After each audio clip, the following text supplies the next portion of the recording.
Last time हमने देखा था कि इंडेक्स ठीक हो गई थी एंड तो हम उस रोड पे जा रहा था, तभी यहाँ पे कांजाकी आती है। So let's continue. कांजाकी खुद को इंट्रोड्यूस करती है एंड बोलती है कि हो सके मैं अपना मैजिक नेम नहीं बताना चाहूंगी। तो हम बोलते हैं तुम भी सोशल सोसाइटी से हो ना। देन कांजाकी बोलती है मैं सीधे मुद्दे की बात करती हूँ, तो मुझे ना इंडेक्स को दे दो, उससे पहले मैं तुम्हें अपना मैजिक नेम बताऊँ। तो वहाँ बोलता है कि ना दूँ तो। देन कांजाकी बोलती है कि मैं इंडेक्स को तो ले ही लूंगी तुमसे निपटने के बाद, और स्वॉर्ड से एक अटैक करती है एक पिलर के ऊपर एंड वो पिलर ब्रिज के ऊपर जाकर अटक जाता है। कांजाकी बोलती है कि मैं लास्ट टाइम पूछ रही हूँ, तुम मुझे इंडेक्स दोगे कि नहीं दोगे। तो माँ बोलता है कि मैं तुम्हें क्यों दूँ और तुम्हारे सामने सरेंडर क्यों करूँ। देन कांजाकी बोलती है जितनी बार से उतनी बार पूछूंगी, और अटैक करती है उसके स्वॉर्ड से और बताती है कि उसकी जो स्वॉर्ड है जितनी सीधी, तो उसका अटैक 7 फ्लैशेस की यही अटैक स्पीड है और ये कितनी ज़्यादा फास्ट है कि वो तुम्हें 7 बार काट सकती है और मार सकती है, वो भी इंस्टेंटली। देन तोमा सोचता है कि मुझे एक भी अटैक नहीं दिखा पर मैं अपने राइट हैंड से। तभी कांजाकी बोलती है कि मुझे मैग्नस से तुम्हारे राइट हैंड के बारे में बता दिया है, वो किसी भी मैजिक को कैंसिल कर सकता है, पर अगर तुम अटैक नहीं छू पाओ तो क्या होगा। देन तोमा सोचता है कि मैं क्या करूँ, उससे पहले अटैक करूँ, और मारने के लिए चला जाता है। पर कांजाकी उसको एक ही अटैक में नीचे गिरा देती है एंड तोमा के राइट हैंड का भी कुछ काम नहीं आता। देन कांजाकी फिर से पूछती है, तोमा बोलता है कि मैं इतनी बार से उतनी बार अटैक खाने को तैयार हूँ। तो कांजाकी उसको फिर से मारने लगती है। तोमा भी मारने भागता है एंड राइट हैंड से यूज करता है, बट उसके राइट हैंड पे कट्स आ जाते हैं और वो नीचे गिर रहा होता है। तभी उसको पतली वायर्स दिखती है जिससे उसको हाथ पे कट लगा रहता है एंड वो हर जगह फैली हुई रहती है। तोमा बोलता तुम सॉर्सरर नहीं हो, पर तुम्हारी वो स्वॉर्ड। तो कांजाकी बताती है कि मेरी स्वॉर्ड शो के लिए नहीं है, इसको जो 7 फ्लैशेस से अगर तुम बच गए तो उसके बाद एक सिंगल अटैक, इसका नाम है ट्रू फॉर्म सिंगल फ्लैश, तो उसको भी झेल लिया। तो मैंने अब तक तुम्हें अपना मैजिक नेम नहीं बताया है और मुझे बताने में मजबूरी मत करो।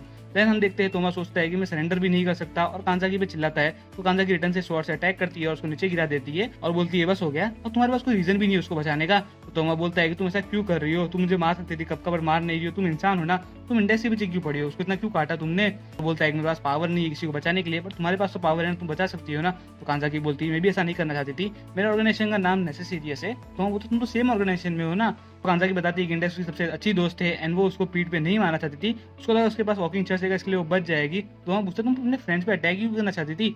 तो बताती है कि अगर मैं ऐसा ना करूँ तो जी नहीं पाएगी, ये सब उसकी परफेक्ट मेमोराइजेशन एबिलिटी की वजह से है।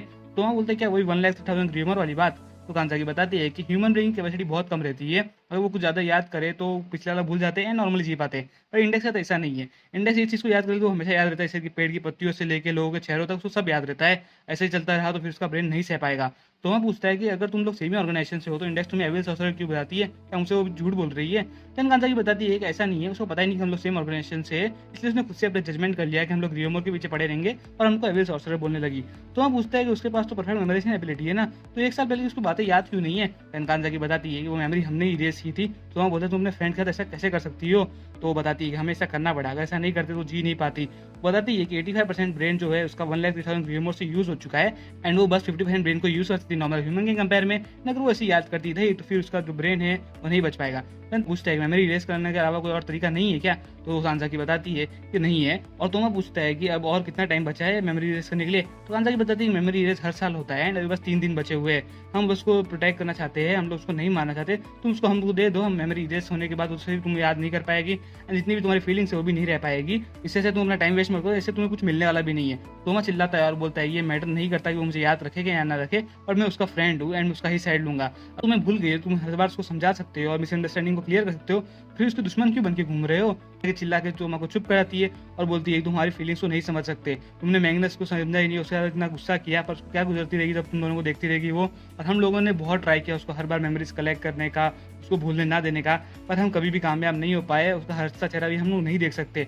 तो मैं बोलता है कि ये तुम बस है ना एक साइड की अपनी बातें कर रहे हो, तुमने इंडेक्स के बारे में सोचा ही नहीं है। अगर उसको पता चले उसकी मेमोरी इरेज होने वाली है, तुम उसको बोल सकते हो कि नेक्स्ट ईयर वो अच्छी और मेमोरीज बना सकते हैं, तो ऐसा अच्छा चलता रहेगा और तुम्हें भागने की भी जरूरत नहीं पड़ेगी और तुम लोग भाग रहे हो। और तभी हम देखते हैं वो बेहोश हो जाता है और मैग्नस भी वहाँ पे आता है। फिर हम देखते हैं कि मिसाका और उसकी बहन शॉपिंग करके आ रहे होते हैं, तभी उनको ब्रिज के ऊपर वो पिलर दिखता है जो कांजाकी ने मारा रहता है। मिसाका की बहन बोलती है कि किसी ने प्रैंक किया है कि इसका एबिलिटी है। देन तभी मिसाका को इंडेक्स दिखती है और वो वहाँ से चली जाती है। देन हमें हुकुमे के घर का सीन दिखाया जाता है जहाँ पे तोमा उठता है और इंडेक्स की उसके बाजू में बैठी रहती है। तोमा बोलता है सुबह हो गई, फाइनली वो रात बीत गई ना। तो इंडेक्स बताती है कि तीसरी सुबह उस दिन से। तोमा को कांजाकी की बात याद आती है और वो इंडेक्स को पूछते है तुम ठीक हो ना। इंडेक्स बताती है हाँ ठीक हूँ। तोमा सोचता है कि इंडेक्स को मेरे बारे में सब याद है, मतलब उसकी मेमोरी इरेज नहीं हुई है। इंडेक्स बोलती है मुझे पता नहीं तुम सॉर्सर से फाइट कर रहे थे, तुम्हें कुंभे यहाँ लेके आई और बहुत उदास रहती है। तोमा मजाक करता है और बोलता है तुमने बैंडेज क्यों लगाई इतनी ज़्यादा। तो इंडेक्स बोलती है तुम जल्दी ठीक हो जाओ इसलिए, अरे मैजिक से तो स्लो ही है। तो इंडेक्स तो तोमा बोलता है मैजिक रहने ही दो तुम। इंडेक्स गुस्सा करती है और बोलती तुम्हें अभी भी मैजिक पे विश्वास नहीं है ना। देन हम देखते हैं इंडेक्स उसको राइस खिलाने का ट्राई करती है, बट उसके ऊपर राइस पूरा गिर जाता है। तभी यहाँ पे तोमा आ जाती है और बोलती है कि तुमसे कोई मिलने आया है एंड वहाँ पे मैग्नस और कांजाकी रहते हैं।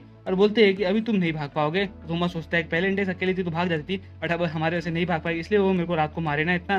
बोलती है मैं तुम्हारे साथ चलने को तैयार हूँ, बस तुम्हारा कुछ मत करना है। एंड यही पे एपिसोड 4 एंड हो जाता है। सो मिलेंगे नेक्स्ट एपिसोड में, तब तक के लिए बाय बाय एंड चैनल को सब्सक्राइब कर देना।